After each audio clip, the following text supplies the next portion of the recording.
Information please. When I was quite young, my family had one of the first telephones in our neighborhood. I remember well the polished oak case fastened to the wall on the lower stair landing. The shiny receiver hung on the side of the box. I even remember the number 105. I was too little to reach the telephone, but used to listen with fascination when my mother talked to it. Once she lifted me up to speak to my father, who was away on business. Magic. Then I discovered that somewhere inside that wonderful device lived an amazing person. Her name was Information Please, and there was nothing she did not know. My mother could ask her for anybody's number.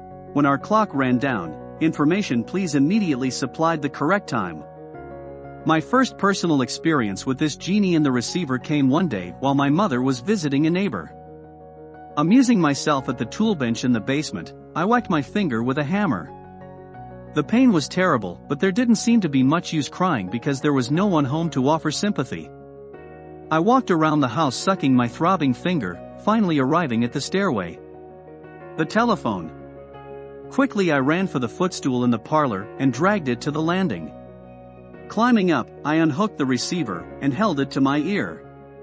Information please, I said into the mouthpiece just above my head. A click or two, and a small, clear voice spoke into my ear. Information. I hurt my finger, I wailed into the phone. The tears came readily enough, now that I had an audience. Isn't your mother home? Came the question. Nobody's home but me, I blubbered. Are you bleeding? No, I replied. I hit it with the hammer, and it hurts. Can you open your icebox? She asked. I said I could. Then chip off a little piece of ice and hold it on your finger. That will stop the hurt. Be careful when you use the ice pick, she admonished. And don't cry. You'll be all right. After that, I called Information Please for everything. I asked for help with my geography, and she told me where Philadelphia was, and the Orinoco, the romantic river I was going to explore when I grew up. She helped me with my arithmetic, and she told me that a pet chipmunk I had caught him in the park just the day before would eat fruit and nuts. And there was the time that Petey, our pet canary, died. I called Information Please and told her the sad story. She listened, then said the usual things grown-ups say to soothe a child. But I was unconsoled. Why was it that birds should sing so beautifully and bring joy to whole families, only to end as a heap of feathers feet up on the bottom of a cage? She must have sensed my deep concern, for she said quietly, Paul, always remember that there are other worlds to sing in. Somehow I felt better.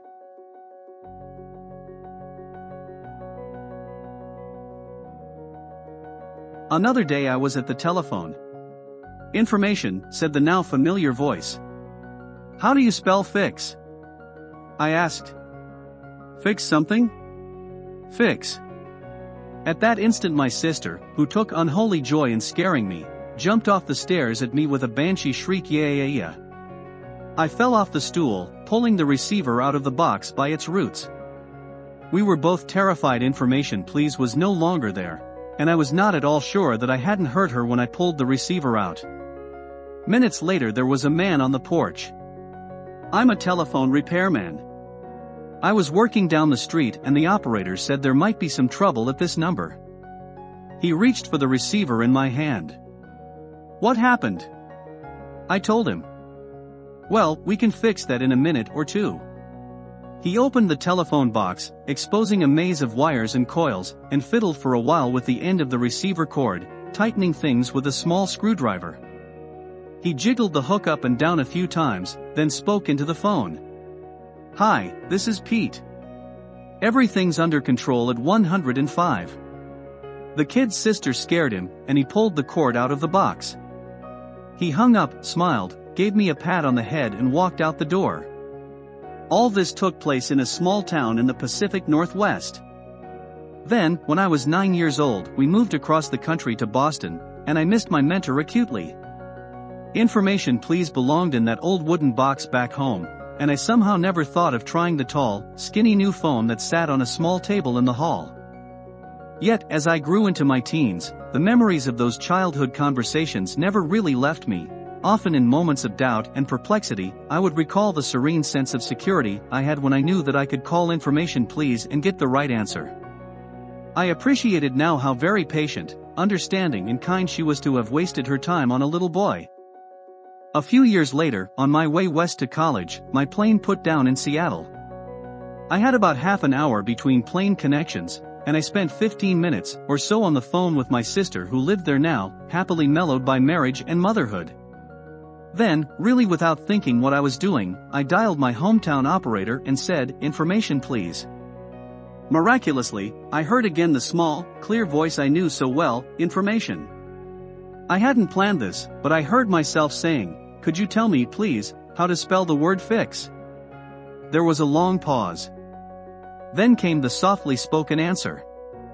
"I guess," said "Information please, that your finger must have healed by now." I laughed. "So it's really still you? I wonder if you have any idea how much you meant to me during all that time." "I wonder," she replied, "if you know how much you meant to me. I never had any children, and I used to look forward to your calls." Silly, wasn't it?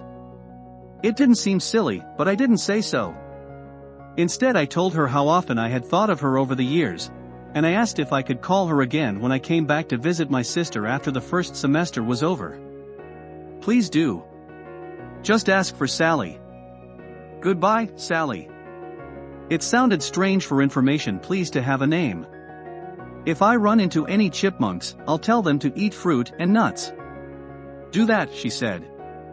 "And I expect one of these days you'll be off for the Orinoco." Well, goodbye. Just 3 months later, I was back again at the Seattle airport. A different voice answered, "Information," and I asked for Sally. "Are you a friend?" "Yes," I said. "An old friend." "Then I'm sorry to have to tell you. Sally had only been working part-time in the last few years because she was ill. She died 5 weeks ago." But before I could hang up, she said, "Wait a minute. Did you say your name was Villiard?" "Yes." "Well, Sally left a message for you." She wrote it down. "What was it?" I asked, almost knowing in advance what it would be. "Here it is, I'll read it. Tell him I still say there are other worlds to sing in. He'll know what I mean." I thanked her and hung up. I did know what Sally meant. Paul Villiard.